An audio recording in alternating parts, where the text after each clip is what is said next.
Bonjour. Ce que vous allez écouter est un extrait de podcast bien plus long. Si l'envie vous vient, le lien de ce podcast est en description. Et bien évidemment, on ne le dit jamais assez, mais abonnez-vous, activez la cloche, mettez un like et surtout partagez. Bon écoutage. Au niveau de la préparation, toi tu fais comment? J'imagine que tu fais des repérages de manière systématique. Ouais. Alors, ça dépend des projets. Je vais te dire, j'ai très fin sincère, ça dépend des projets. En fiction, oui. En fiction, tu vas voir les décors parce que les décors, c'est quand même très, très important. En fait, ce qui se passe, c'est que, en fait, il y a deux repérages qui existent. Il y a le repérage artistique. Ça consiste à ce que le réalisateur choisisse un lieu. Donc, il va avoir plusieurs lieux, mais il ne sait pas encore lequel. Il ne sait pas encore lequel choisir. Tu es concerné en tant Donc, que chef pour ça généralement, ou dans pas? les repérages Est-ce que... Alors, ça dépend. Ouais. En long métrage, oui. En long métrage, il y a des budgets. Il y a un budget pour que tu fasses ces deux repérages. Ok.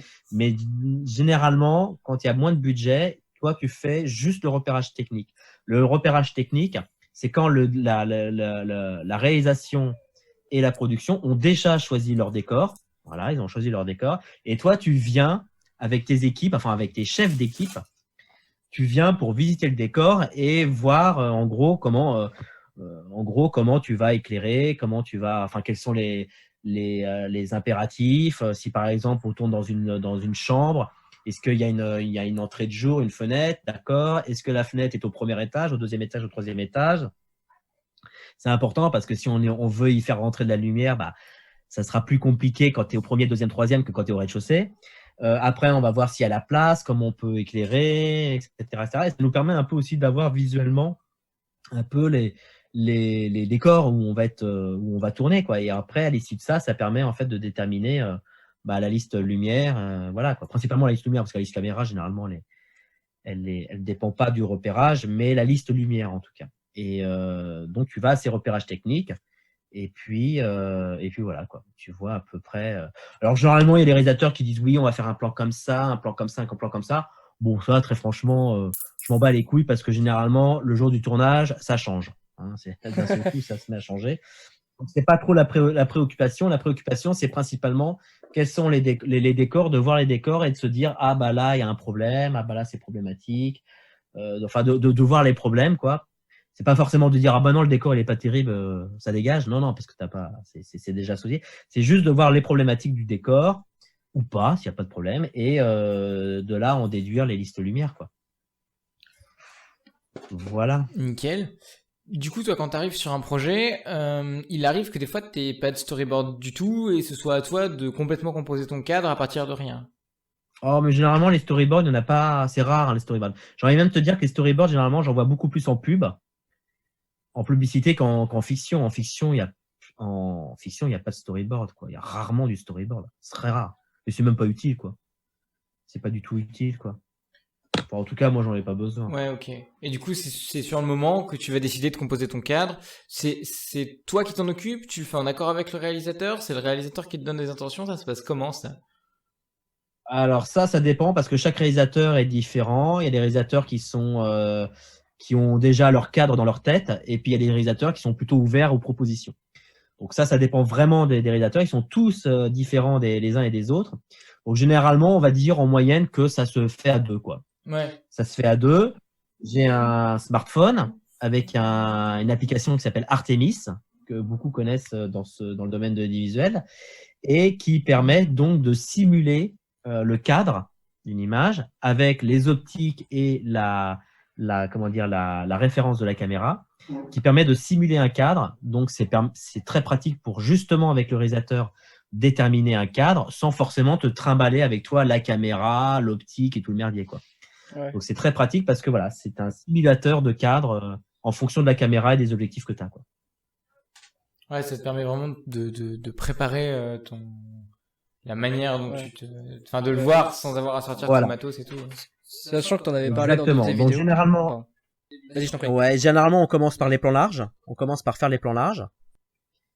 Et c'est déjà plus pratique pour la lumière parce que ça permet un peu de planter le décor, de planter l'ambiance. Et après, généralement, on finit par les serrer.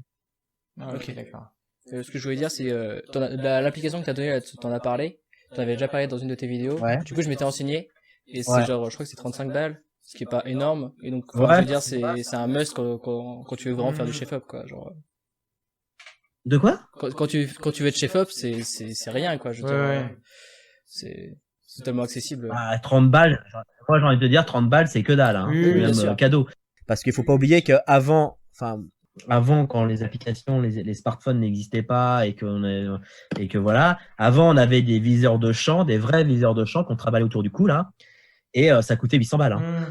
Donc, et ils étaient moins précis, ils étaient beaucoup moins précis, quoi. Ils étaient plus voilà, ils étaient plus dans l'approximatif, mais voilà. Alors que ça, c'est ultra précis, quoi. Mais d'ailleurs, on sent dans ta manière de travailler quand même que c'est bizarre dit comme ça, mais que tu te fais à la modernité, que tu essayes de faire en sorte de t'adapter à ce qui arrive sur le marché, au numérique, au LED.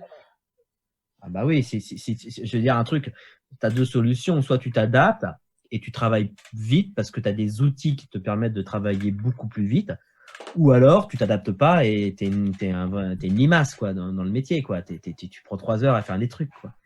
Donc moi, moi j'ai envie de faire des choses simples. Moi j'aime quand c'est simple, rapide. Voilà. Je déteste quand ça prend trop longtemps à faire la lumière, à faire un truc. Pour moi, il faut que ça soit rapide et efficace. Donc je déteste, voilà, quand ça prend des heures, quand il y a des installs, ça me saoule, quoi. Les installs, ça me saoule, quoi. Donc je fais en sorte que ça aille vite, que ce soit efficace et qu'on n'en parle plus, quoi. Voilà. Okay. Je parle vraiment pas comme un passionné.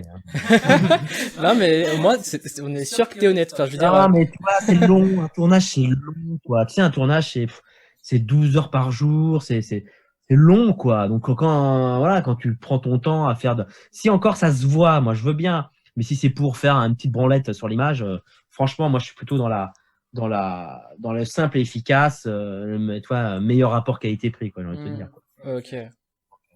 Pas du tout dans le. Je veux que ça aille vite. Et c'est pour ça que j'aime beaucoup travailler en LED, parce que la LED, ça permet de travailler vite. Mais tu sais, tu vas interviewer un autre chef opérateur, il te dira l'inverse. Hein. Ouais. Il te dira, moi, j'ai un perfectionniste, gna, gna, gna, gna, gna. Moi, ça me saoule. Voilà. Moi, je fais la lumière un peu à la truelle avec du plâtre, quoi. Je fais ça, paf. Enfin, genre, je mets un contre derrière la fenêtre. Allez, je m'en fous. Je balance un contre puissant, comme ça, et après, on verra ce que ça donne. On fera des petits réajustements.